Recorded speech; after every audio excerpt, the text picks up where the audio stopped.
मलाई जम्मा एउटा इन्स्टाग्राम क्याप्सन चाहिएको थियो। म र कुनै बेलाको मेरो बेस्ट फ्रेन्ड 2 वर्षसम्म झगडा गरेर एकअर्कालाई गाली गरेर फाइनल्ली भेट्दै थियौँ। भेटको क्रममा उसको बारदलीमा निस्केर हामीले यो एउटा फोटो खिच्यौँ। यही फोटो इन्स्टाग्राममा हाल्नको निम्ति मलाई क्याप्सन चाहिएको थियो। घरमा सबै सदस्यहरूलाई सोद्धा पनि कसैले पनि राम्रो क्याप्सन सजेस्ट गर्नै सकेन। गुगललाई सोद्धाखेरि हरेक पटक त्यही रिजल्ट देखाएको देखाइ गर्छ। त्यो त मेरो नातिले पनि प्रयोग गरिरहेको क्याप्सनहरू नै थियो। मलाई अझै स्पेसिफिक भएर दामी क्याप्सन लेखेर कुल हुन थियो। गुगलमा आफूले जति नै स्पेसिफिक हुँदाखेरि पनि पटक पटक रिजल्टहरू एउटै आइरहन्थ्यो। अनि मैले च्याटजिपिटी ट्राई गरेर कस्तो क्याप्सन चाहिएको हो भनेर लेख्ने बित्तिकै boom, I got my caption. अब मान्छेले गर्दिन नसकेको काम, गुगलले पनि नसकेको काम च्याटजिपिटीले गरिदिँदै थियो। कहिले मलाई क्याप्सन सजेस्ट गर्ने, कहिले रिलेसनसिप एडभाइस दिने, कहिले कभर लेटर लेखिदिने, कहिले पोएम सङ्ग्स लेखिदिने त कहिले मलाई डाइट प्लान गरिदिने। अनि रिसर्च र कन्टेन्ट राइटिङमा हेल्प गर्ने च्याटजिपिटी किन यस्तो पपुलर भइरहेछ त?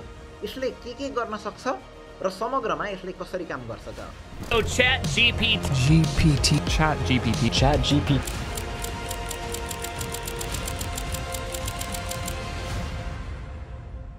अब तपाईलाई टेक्नोलोजीको केही पनि थाहा छैन अथवा तपाईँ नन टेक पर्सन हो भने च्याटजिपिटीलाई नै सोधौँ न त च्याटजिपिटी भने के हो भनेर।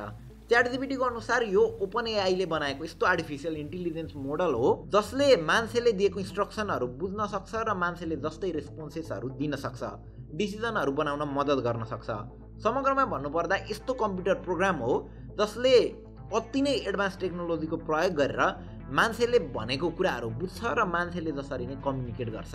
अझै बुझ्नु भएन? ठिक छ, 5 वर्षको बच्चालाई च्याटजिपिटी बुझाउनु पर्दाखेरि कसरी बुझाउँदो रहेछ त च्याटजिपिटीलाई नै सोधौँ न है।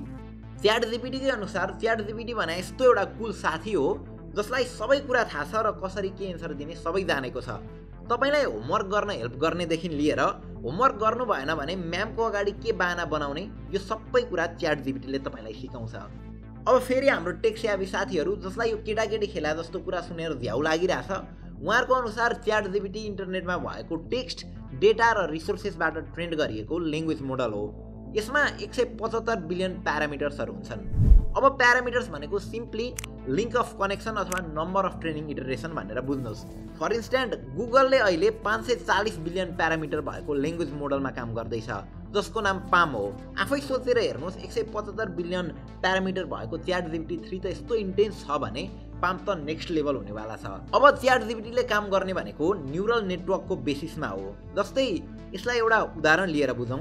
मेरो भतिज सानो छ, बल्ल बोल्न र हिँड्न सिक्दैछ। काका भने पछाडि हुरुक्कै हुन्छ। केही दिन अगाडि मात्र उसको बर्थडे थियो।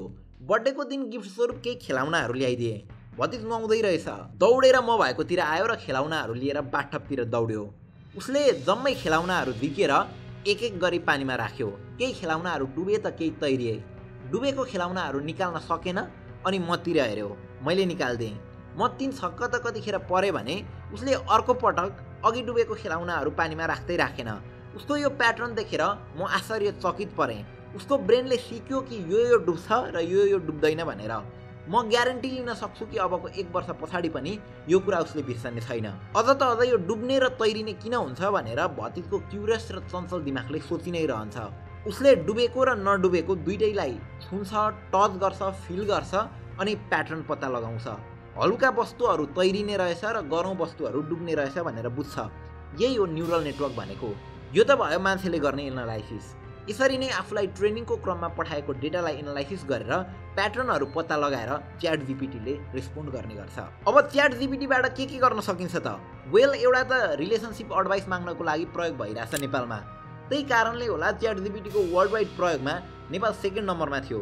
त्यो बाहेक स्टोरी लेख्न, अजम्सन्सहरू बनाएर व्हाट इफ वाला हाइपोथेटिकल कन्सेप्टको एन्सर माग्न, कोडिङको प्रब्लम सल्भ गर्न, डिबग गर्न, कोड लेख्न, कस्टमाइज डाइट प्लान बनाउन, इकोनोमी ट्र्याक गर्न, रिसेसन प्रेडिक्ट गर्न अथवा होमवर्क गराउन, या हामी चाहिँ बढी जस्तो हामीलाई कन्टेन्टहरू सजेस्ट गर्न र राइटिङमा मद्दत गर्नका निम्ति च्याटजिपिटीको प्रयोग गरिरहेका हुन्छौँ। हाम्रो कन्टेन्ट राइटरले गरिदिने धेरै जसो काम अहिले च्याटजिपिटीले गरिदिरहेछ। मैले सम्झन सकेसम्म फर्स्टमा मैले नेचुरल ल्याङ्ग्वेज मोडलको रियल लाइफ युजसँग इन्ट्रोड्युस भएको भनेको 2018 मा हो। तपाईँ विश्वास गर्नुहोस् नगर्नुहोस्, गुगलले एउटा सर्भिस डेमोन्स्ट्रेट गरेको थियो जानेर चाहिँ मान्छेको आवाजमा बार्बरसँग रिजर्भेसन गरिएको थियो, त्यो पनि रियल टाइममै। म आश्चर्यचकित त तब भएँ जब यसले कुरा गर्दाखेरि नै मान्छे जस्तै को प्रयोग गरिरहेको थियो अनि कलको अर्कोपट्टिको मान्छे had no idea कि she was talking to a machine. So what you're going to hear is the Google Assistant actually calling a real salon. So how can I help you? Hi, I'm calling to book a women's haircut for a client. I'm looking for something on May 3rd. Sure, give me 1 second. Natural language model AI को ChatGPT मात्र होइनन्, धेरै छन्, धेरै बन्ने क्रममै छ। Deep माइन्डको sparrow, चिन्चिल्ला, गुगलको broad, open AI को जीपीटी, च्याटसोनिक आदि आदि धेरै छन्। हामीले त प्राय च्याटजीपीटी मात्र भनिरहेका छौं, तर अहिले फरक काम गर्नका निम्ति फरक एआई टुल्सहरू छन्। जस्तै 11 ल्याब्स प्राइम भोइस भन्नेले टेक्स्टलाई विभिन्न सेलिब्रिटीहरूको भोइसमा कन्भर्ट गरिदिन्छ। VIDYO भिडियो भन्नेले तपाईको लङ भिडियोजहरूबाट आफै सर्ट्सहरू बनाइदिन्छ। तर यो अझै पनि टेस्टकै क्रममा छ। त्यस्तै ग्रामरलीको बारेमा त तपाईलाई थाहा नै होला, तपाईको स्पेलिङ र ग्रामरलाई यसले करेक्ट गरिदिन्छ। ड्युरेबल भन्नेले तपाईको इन्टायर बिजनेसको वेबसाइट लेस देन अ मिनेटमै क्रिएट गरिदिन्छ। बिटओभनले तपाईको पडकास्ट र भिडियोजहरूको लागि चाहिने रोयल्टी फ्री म्युजिकहरू आफै बनाइदिन्छ। अर्को क्लीन भोइस भन्ने छ, यसले तपाईको रेकर्डिङबाट सबै पजहरू अनि जस्ता कुराहरू हटाइदिन्छ। पेपर कप भन्नेले तपाईले लेखेको कन्टेन्टलाई जुनसुकै ल्याङ्ग्वेजमा पनि मान्छेकै जस्तो आवाजमा कन्भर्ट गरिदिन्छ। यी सबै इन्ट्रेस्टिङ टुलहरू प्रयोग गर्ने लिङ्क डिस्क्रिप्सनमा छ, त्यहीबाट पनि ट्राई गर्न सक्नुहुन्छ। यो त अझ केही पनि होइन, at the time of recording GPT को अर्को भर्जन GPT-4 आउँदैछ। यसो कल्पना गरेर हेर्नुहोस् त, GPT-3 त यस्तो बलियो, क्यापेबल र बुद्धिमानी छ भने GPT-4 यसको हजुरबाउ नै हुनेवाला छ। हजुरबाउ मैले त्यसै भनिरह होइन, यो 3rd जेनमा 175 बिलियन प्यारामिटर भए जस्तै यो 4th जेनमा 100 ट्रिलियन प्यारामिटर छन्। फेरि भन्नुपर्दा 100 ट्रिलियन 1 पछाडि 12 वटा 0, अर्थात् GPT-3 भन्दा 500 गुणा बढी क्यापेबल हुनेवाला छ GPT-4। यही फोटोबाट भने तपाईले यो दुईटा बीचको कम्पेरिजन हेर्न सक्नुहुन्छ। GPT-4 टेक्स्टमा मात्र सीमित छैन, यसको capability video, image, sound, number जताततै छ। मुभीको स्क्रिप्ट लेख्नेदेखि लिएर मुभीकै एक्टर्सहरूको अडिसन लिने काम यसले आफै गर्न सक्छ। यसै मात्र होइन, 200 पेजेसको बुक नै यसले लेखिदिन सक्छ। वेल, यी सबै कुराहरू ChatGPT-4 मा ट्राई गर्न हामी त एकदमै एक्साइटेड छौँ। अब एआई सधैँ करेक्ट नै हुन्छ भन्ने पनि हुँदैन। हामीले जस्तो मोडलमा ट्रेन गर्छौँ त्यस्तै सिक्दै जाने हो। अघि भतिजको केसमा भतिजले त आफै छोएर ट्राई गरेर थाहा पायो। यदि उसले मलाई सोधेको भए र मैले उसलाई उल्टो एन्सर दिएको भए उसले त्यही बुझ्थ्यो र गलत प्याटर्न बुझ्दै जान्थ्यो। मुसाको इमेज देखाएर यो नै भ्यागुता हो भनेर ट्रेन गरायो भने उसले त्यो प्याटर्नहरू एनालाइसिस गर्दै जान्छ। सेतो बाहिर निस्केको दाँत, लामो पुच्छर देख्ने बित्तिकै यो त भ्यागुतो रहेछ भनेर कन्क्लुजन दिन्छ। यो त भयो समग्रमा मेसिन लर्निङ। अब ChatGPT पनि ML अथवा मेसिन लर्निङ नै हो। इनफ्याक्ट LLM हो, कानुनको LLM होइन, लोजिक लर्निङ मेसिन। ChatGPT को मेरुदण्ड भनेकै न्युरल नेटवर्क हो। यो न्युरल नेटवर्क भनेको मायाजालो जस्तै छ, जति भित्र गइन्छ त्यति नै हराइँदै जान्छ। किन आएछु जस्तो फिल हुन्छ।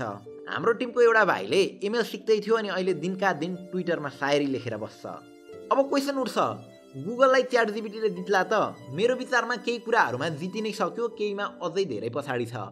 जस्तै ChatGPT आएको 2 महिनामै गुगललाई $149 बिलियन को लस भएको थियो र त्यही 2 महिनाको टाइममा ChatGPT 100 मिलियन मन्थली युजरसम्म पुग्न सफल भएको थियो। टिकटकलाई त्यो नम्बर रिच गर्नको लागि 9 महिना लागेको थियो अनि इन्स्टाग्रामलाई 2.5 इयर। लास्ट जनवरीमा मात्र हरेक दिन ChatGPT मा 10 मिलियन नयाँ युजरहरू जोडिँदै थिए। But at the same time ChatGPT को मेजर ड्रब्याक भनेको यसको अनलिमिटेड डेटा 2021 सम्म मात्र लिमिटेड छ।